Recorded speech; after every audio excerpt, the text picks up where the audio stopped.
Hey, what's up, guys? It's Renaldo here. So, this video is going to focus on what to expect this coming Wednesday when Donald Trump and Cyril Ramaphosa meets at the White House.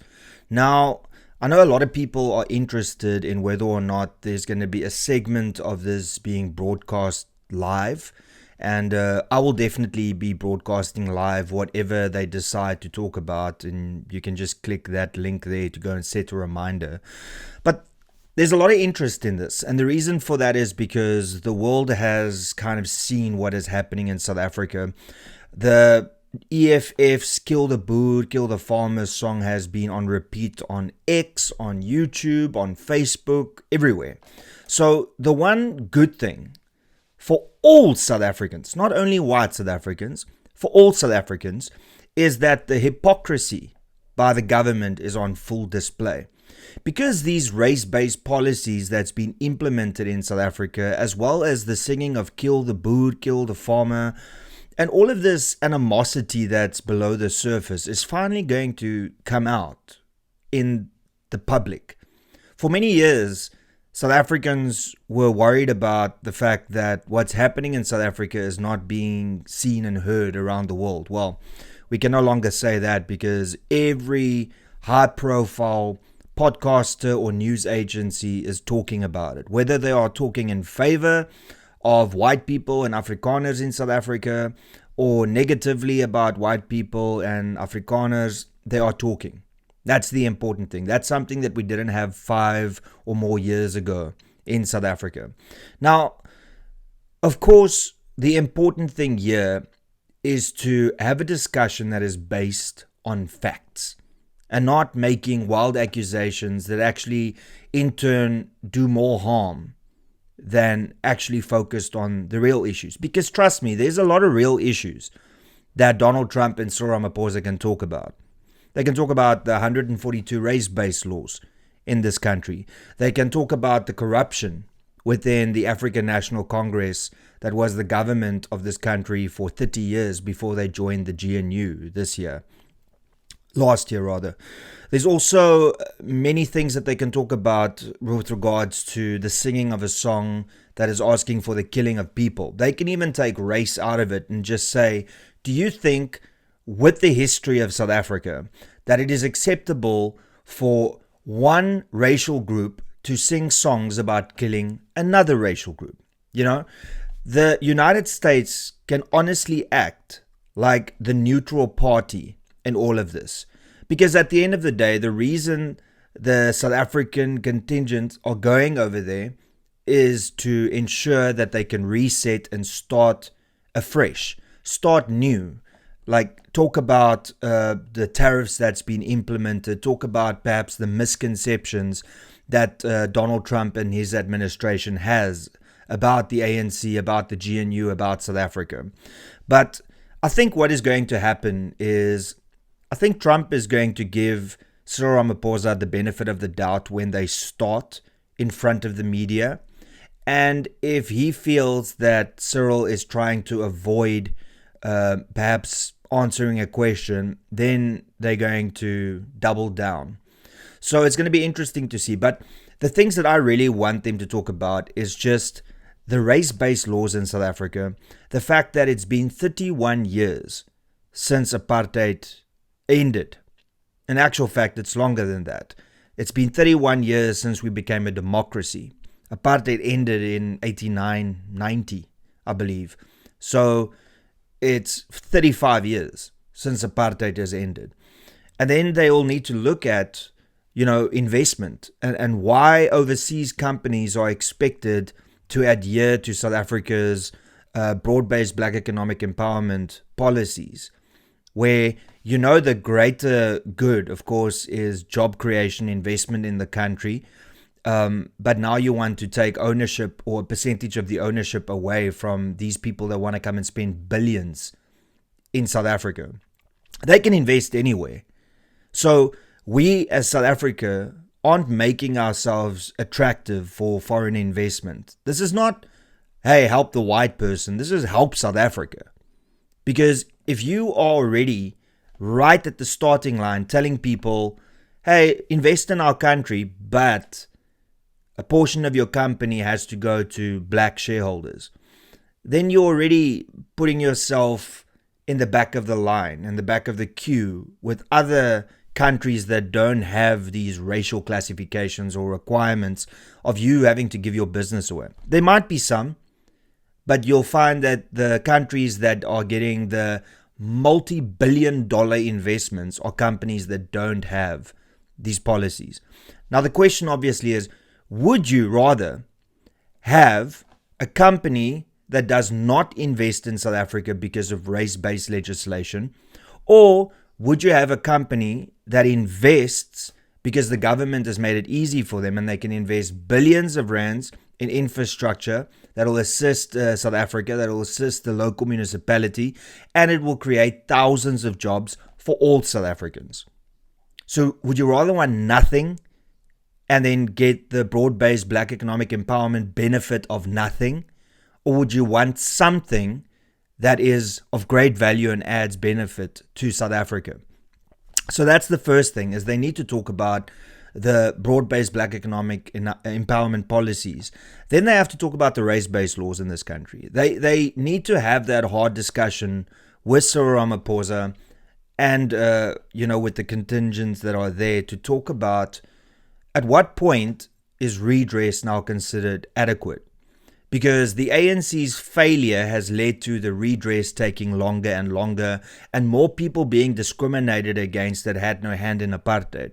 So at what point will redress, according to Cyril Ramaphosa and the ANC or the GNU, be considered complete, and then it will be equal for everybody to be on equal standing for a job opportunity? Because at the moment, there's 142 race-based laws in this country, and it's just increasing.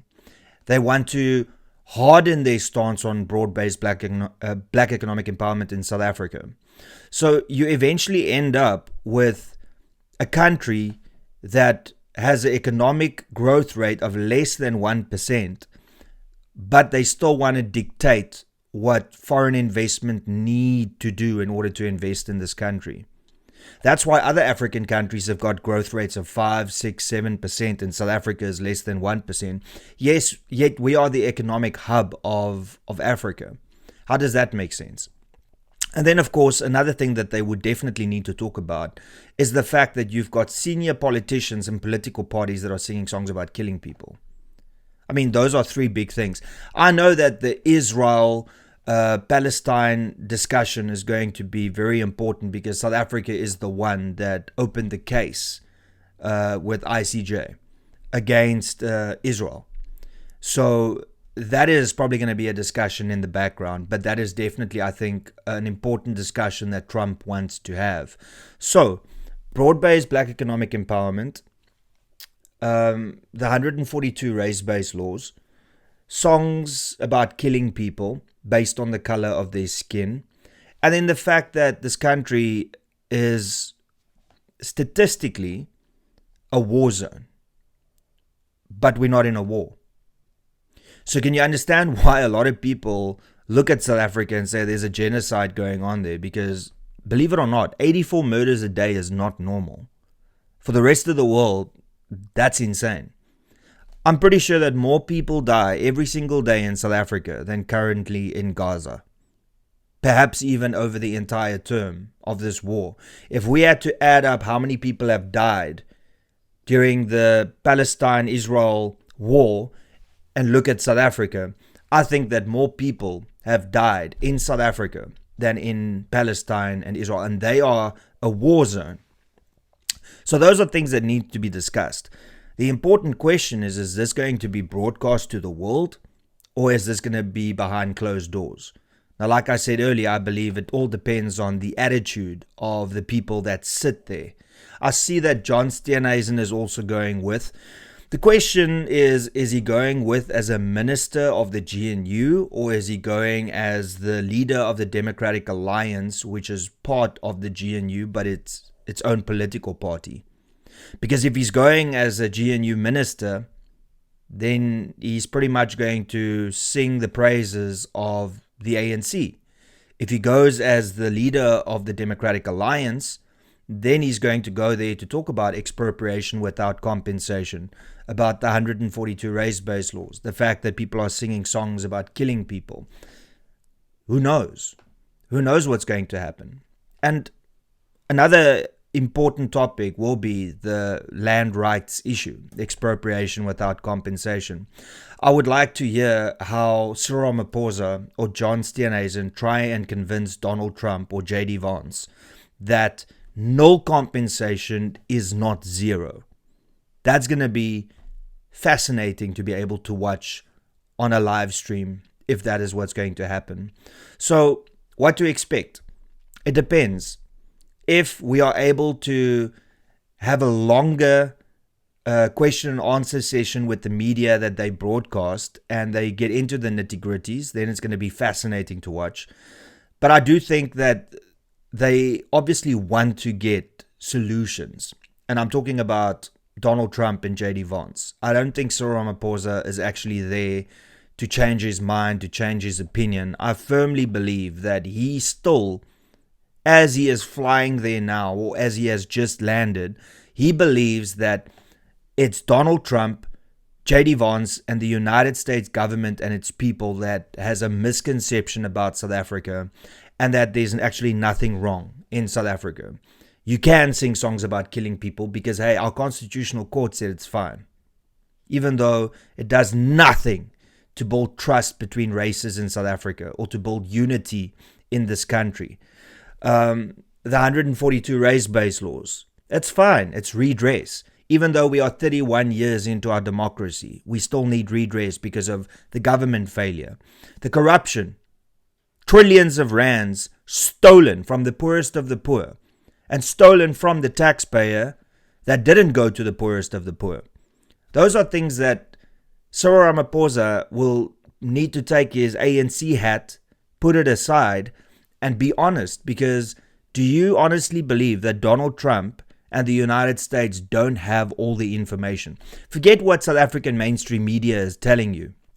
Do you not think that nation with the most comprehensive and most advanced information systems and intelligence agencies don't have access to this information? Because if Cyril Ramaphosa is going to go there and lie, that's not going to end well. So it's better for him just to be honest from the start. Because even though he's there to also represent the ANC, first and foremost, he's the president of South Africa. And I hope that he realizes that, because if he doesn't, he's going to have a bad time. And if I were John Steenhuisen, I would really put on my DA cap very, very quickly. Because if you are going there as the Minister of Agriculture, you're going to be asked, why is there no commando system in South Africa anymore to protect the people that produce the food of this country? I think those are important things, obviously, to discuss. So, in conclusion, it's going to be fireworks if it is aired. And let's see how Cyril Ramaphosa and his entourage acts when they are sitting there. Because if they're arrogant, it's not going to end well.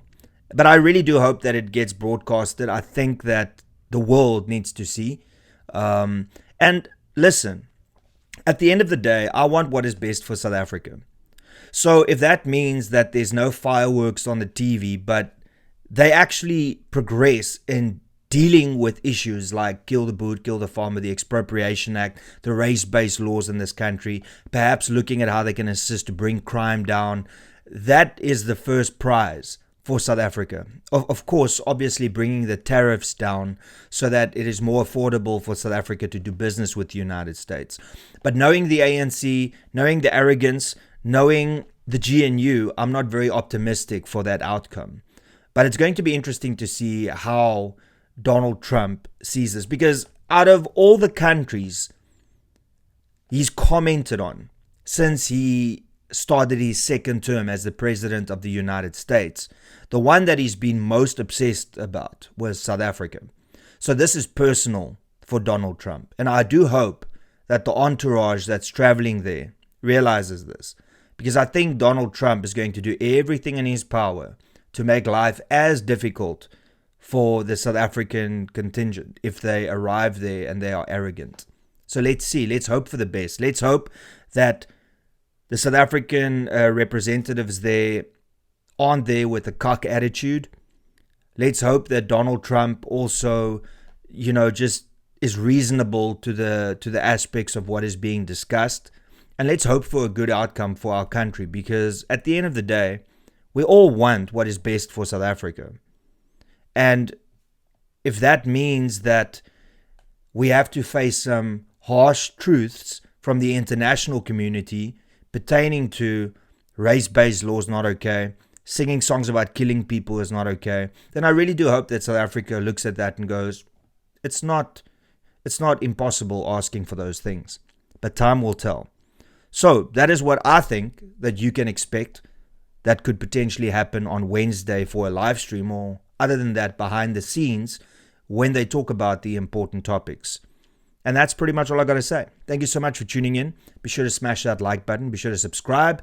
Be sure to share this video far and wide. And if you like my content and you'd like to support me, you can become a member. You can do so by clicking the join button below. And that's pretty much all I got to say.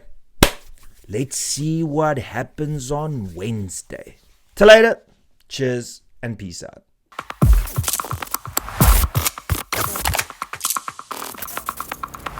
You don't even know me, but every time you see me, you say I went my massacre. You don't even know me, but every time you see me, you say I went my massacre. My massacre. You don't even know me, but every time you see me, you say I went my massacre. My massacre.